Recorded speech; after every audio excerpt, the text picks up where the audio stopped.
Doctor Mohammad Yunus সাহেবের জন্য খুবই খারাপ সংবাদ। এর পাশাপাশি বাংলাদেশ নামক রাষ্ট্রের জন্য খারাপ সংবাদ, বাংলাদেশের ব্যবসায়ীদের জন্য খারাপ সংবাদ, বাংলাদেশের শ্রমিকদের জন্য খারাপ সংবাদ।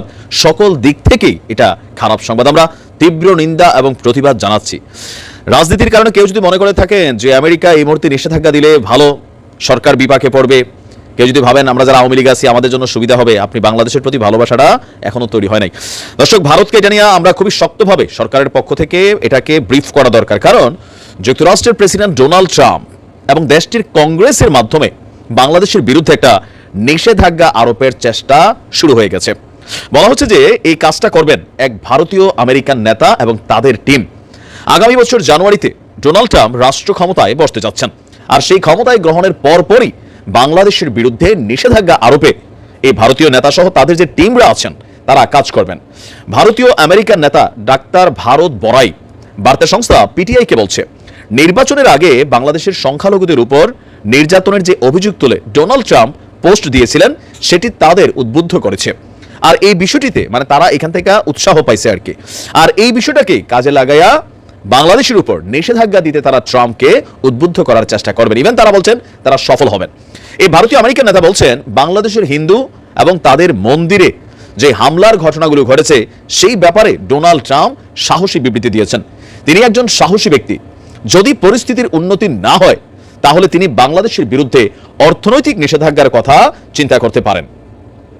বাংলাদেশের উপর নিষেধাজ্ঞা দিতে ট্রাম্পের কাছে পৌঁছাতে ভারতীয় আমেরিকানরা সক্রিয়ভাবে কাজ করছে বলেও তিনি জানিয়েছেন। বিশেষ করে বাংলাদেশের তৈরি পোশাক খাতের উপর নিষেধাজ্ঞা আরোপের চেষ্টা চালানো হবে বলেও ইঙ্গিত দিয়েছেন। তিনি বলছেন, যদি তাদের তৈরি পোশাক বন্ধ, রপ্তানি বন্ধ হয়ে যায়, বাংলাদেশের যে ফরেন কারেন্সি আমাদের ইন্ডাস্ট্রি লেভেলে এর 80% হচ্ছে এই পোশাক, তো তাহলে বাংলাদেশের মানুষ কি খাবে? চিন্তা করছেন কোথায় যে হাত দেওয়ার চিন্তা করতেছে। তার দাবি, বাংলাদেশের উপর এই ধরনের চাপ হিন্দু সহ অন্যান্য যে সংখ্যালঘু আছে তাদের উপর চলা কথিত নির্যাতনকে বন্ধ করতে সহায়ক হবে। তার বক্তব্য, পরিস্থিতির উন্নতি না হলে আমরা হিন্দু আমেরিকানরা বাংলাদেশের বিরুদ্ধে ব্যবস্থা নিতে কংগ্রেসের প্রতিও আহ্বান জানাবো। এছাড়া হিন্দুদের উপর নির্যাতন বন্ধে বাংলাদেশ সরকারের উপর ভারতের নিষেধাজ্ঞাও আরোপ করার জন্য যা কিছু দরকার তা তারা করবে। তারা মনে করছে ভারতের এই দায়িত্বটা এখনই করা উচিত। তিনি বলছেন, যদি তারা হিন্দু এবং সংখ্যালঘুদের হয়রানি অব্যাহত রাখে, ভারতেরও তাদের উপর নিষেধাজ্ঞা দেওয়া উচিত। এখন এই ঘটনাটার পিছনে মাস্টারমাইন্ড হিসেবে কাজ করবে ইসকন।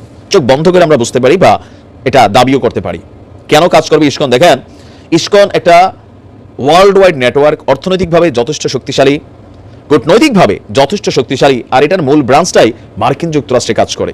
ইভেন আপনারা জানেন যে ডোনাল্ড ট্রাম্পের এই যে নির্বাচনের আগে যে টুইটটা করা হয়েছে, এই টুইটটার পেছনেও ইসকনের একজন নেতা প্রধান ভূমিকা রেখেছে বলেই কিন্তু বিভিন্ন মহল থেকে আপনার তথ্য উঠে এসেছে। এর পরপরই আপনি বাংলাদেশে যদি ইসকনদের অ্যাক্টিভিটিস দেখেন, সাধারণ হিন্দু আর ইসকন কিন্তু দুইটা প্লটেরা। বাংলাদেশে এমনও ঘটনা আছে যে হিন্দু মন্দির দখলের কথা এই ভারতীয় নেতা ভারত বড়াই বললেন, ইসকনও কিন্তু অনেক হিন্দুদের মন্দির দখল করে ইসকনের মন্দির হিসাবে কিন্তু দখলে নিয়ে নিয়েছে। আমাদের গণমাধ্যমকে এগুলোকে প্রকাশও করেছে। এখন এই মুহূর্তে ইসকনকে হালকা নেওয়ার সুযোগ নাই। আমাদের সরকারের উচিত বিষয়টাকে শক্তভাবে প্রটেস্ট করা, যেন কোনো ধরনের ভেজাল তৈরির আগেই বিষয়টা যেন সলিউশনে চলে যায়। তবে ট্রাম্প যেই ঘাড়তারা পাবলিক, ডক্টর ইউনূস সাহেবের সাথে তার ব্যক্তিগত শত্রুতা আছে।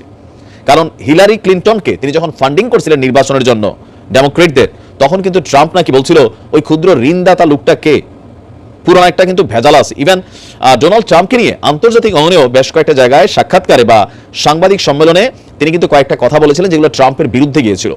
তো ট্রাম্প তো ভাই সেই লেভেলের ঘাড়তারা, সেগুলোকে যদি মাথায় রাখে। আবার 2016 সালে ট্রাম্প যখন ক্ষমতায় ছিল তখনও বাংলাদেশের এক নারী ট্রাম্পের সাথে দেখা করতে গিয়া বাংলাদেশে কয় মিলিয়ন হিন্দু নাকি মাইরা ফেলছে, এটার একটা ইয়া দিছিল, খেয়াল আছে তো আপনাদের। সো ট্রাম্পের নলেজে কিন্তু এগুলো আছে।